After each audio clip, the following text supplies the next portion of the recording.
Welcome Internet to Psychoanalytic Talk, and today we're going to be talking about two very fundamental concepts: ontological security and ontological insecurity. Both were first developed by Minkowski, but they were expanded upon and given a second life, so to speak, by Ronald Laing. So very personally, I discovered them with Laing in his very good book, which I've reviewed, The Divided Self. Here in the French edition, Le Moi Divisé. So, what are ontological security and ontological insecurity? So, let's start with ontological security. So, this could be characterized as the fundamental given of our subjectivity in the world. It's this idea that our sense of self is stable, coherent, and can deal with conflict.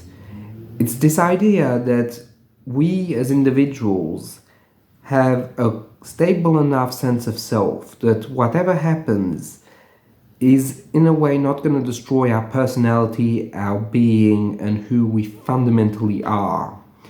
But it's something that we can integrate, and we can also integrate it and make meaning out of it. Meaning both personally, but it's also meaning that can be shared collectively with others. And it gives us a sense of self that's good enough, strong enough in a way, to be able to separate what's going on within from what is going on without. And to see that our experiences are not necessarily the experiences of others or of society. In a way, it allows us to have a separate internal life from an outside life. In a way, it's a bit like being able to go through different phases, in a way. Or how I would see it is like, you know what's happening in the neighbor's residency is what is happening at neighbors, and you know that what's happening for you is happening for you. And you know that both are very different and are not necessarily correlated. That's what it fundamentally is, a stable sense of self with a good division between inside, outside. And it's also something which people can use to grow meaning. And when I mean meaning, I don't mean that in capital M meaning, like what is the meaning of life kind of way, but their own very subjective meaning can be shared. For example, what it means for them to, for example, I don't know, watch that movie.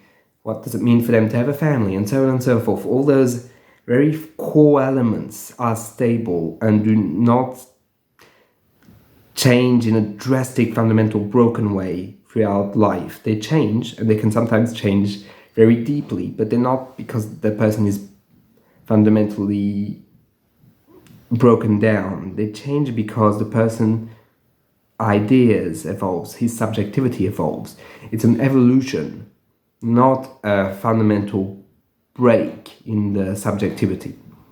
Now, that was for ontological security. Now let's move on to ontological insecurity.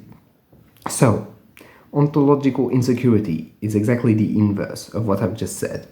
It's a sense of self that is fragile, that the person is at risk of being destroyed, being overwhelmed, being engulfed, both by inner processes, but also outside processes, and the outside world, of course, the society. So in that sense, the person is always on guard. The self always needs protection, a protection that sometimes, unfortunately, does not work. Because what you have to understand in ontological insecurity is that the person is always at risk of losing who they are, both in terms of personality, but in terms of beliefs, in terms of perceptions, in terms of subjectivity. The big, how can I say, examples, quote unquote, or the big framework in which we apply ontological insecurity is for people who have experienced or are experiencing psychotic episodes. Mainly schizophrenics, but not just schizophrenics. It can be ranging from personality disorders right up to schizophrenia, but there's a lot of, how can I say, people in those categories, right? So it's not easy and clear and cut like diagnostic fundamental, right?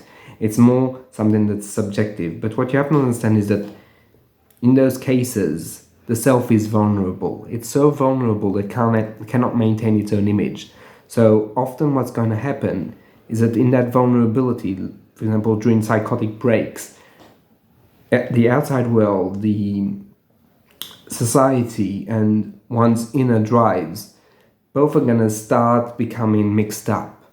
In a way, the external world cannot be separated or distinguished from the internal world at that moment for those individuals. So what's going to happen is that everything is going to start becoming mixed up. Meaning is going to start becoming very subjective and not necessarily very shareable. It's not something that everyone could understand. In a way, there is emetic symbolism, meaning that the sins take on a meaning that for the person it makes sense, but for the whole rest of other people it doesn't. And sometimes a person feels so vulnerable that they're going to shut in, they're going to withdraw from the world in order to protect what sense they have left. In a very extreme form of a schizoid process, like that's the furthest you can go, complete separation from the outside world. Sometimes even not talking anymore, not looking at anyone. A very extreme example of that would be catatonia, where the individual does not interact whatsoever with the world. And here I have to stretch this, that when I mean catatonia, I don't mean this like it's always the case with catatonic people. I'm just trying to give an example of what it is. So this is in the more extreme versions of that. And that's where the people are more at risk of just letting themselves perish because there's no longer any connection with the outside world in order to preserve their sense of self. This is what Laing points out in this fundamental book. So at this end of the spectrum, there is an ontological insecurity, and whatever is left needs to be protected. But on the other side of ontological insecurity, we have the delusion, the meaning that's so extreme that the person becomes just a part of something that's much, much wider, mixing up both internal desires with external factors. In the most extreme examples, for example, people may feel that they've become president, that they've become Jesus. Very important status, but status that's there, we could say, as a form of protection of the sense of self. Because what Laing points out is that in those moments, the people don't necessarily believe that they're like that, or they're fundamental at the very core. I mean, they do say it and they do believe it to an extent, but it's just there at the very, very core level in order to protect what's left, but through giving an exaggerated facade of something that's unreal in a way. So there is that screen that's there, and I said that they don't necessarily believe it, but that's not necessarily what I'm really fundamentally trying to say, is that they do believe it. But that belief is just there to protect whatever is left inside. And they're afraid of losing it to the world, for it to be engulfed into something that's not them. So in a way, they're so afraid of losing who they are that they shut down completely, or they make themselves the center of the world in a way. So for someone that has an ontological security, they're gonna see that and qualify it in a very negative light.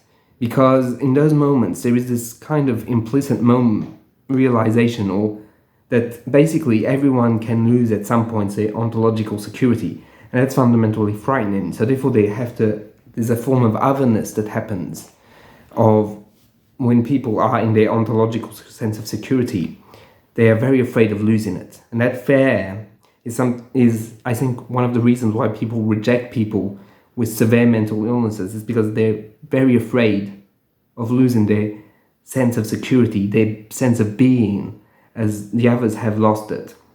In a way, a bit of a fear of contamination.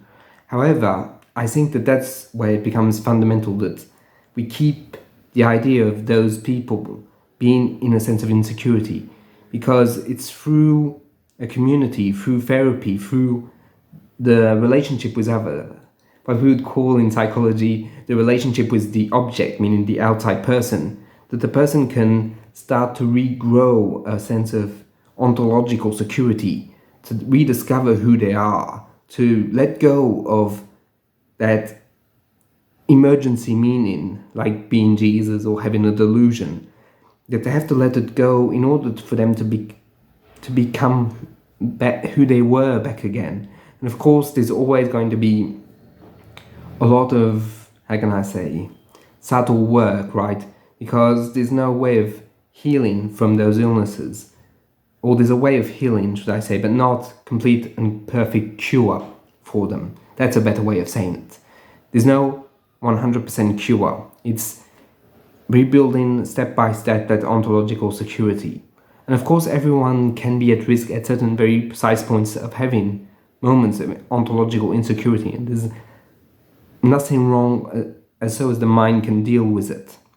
But it's when it can't deal with it because of trauma, because something has happened that has completely shattered the individual, what Lacan would call the return of the real, le retour du réel, that beyond understanding that comes back and hits the individual in the face in a way, that the ontological insecurity just comes in and unfortunately gives the psychotic experience such anxiety inducing for the individual. So what you have to understand is that fundamentally that ontological insecurity is something in which the self cannot distinguish itself from the outside world. Both are merged. The meaning becomes very idiosyncratic and cannot be truly shared with others, not in that fundamental way we share socially acceptable meaning or ordinary meaning, let's say. And the personality becomes discontinuous because what the person is going to perceive fundamentally is something that's not, how can I say, integrated. For example, the voices are part of the outside world. They hear voices as we would hear voices of someone calling us out. And those calling outs are something that they experience all the time sometimes. And that's exactly what it is. It's reality, in a way, has merged with the internal world at a very core level. And as a therapist, and even, I would even say as a society, our whole duty is to try our utmost to help those people regain a sense of ontological security. So that is pretty much it for what I had to say about those concepts. I found them very interesting, and I think they're infinitely helpful for understanding what people who experience psychosis are dealing with. And it's something that helps me both clinically and intellectually to try and help those people. So that's where I wanted to end it. So if you have any questions or anything you'd like to ask, or even any criticism, feel free to let down in the comments. I'll see you in the next one. Bye.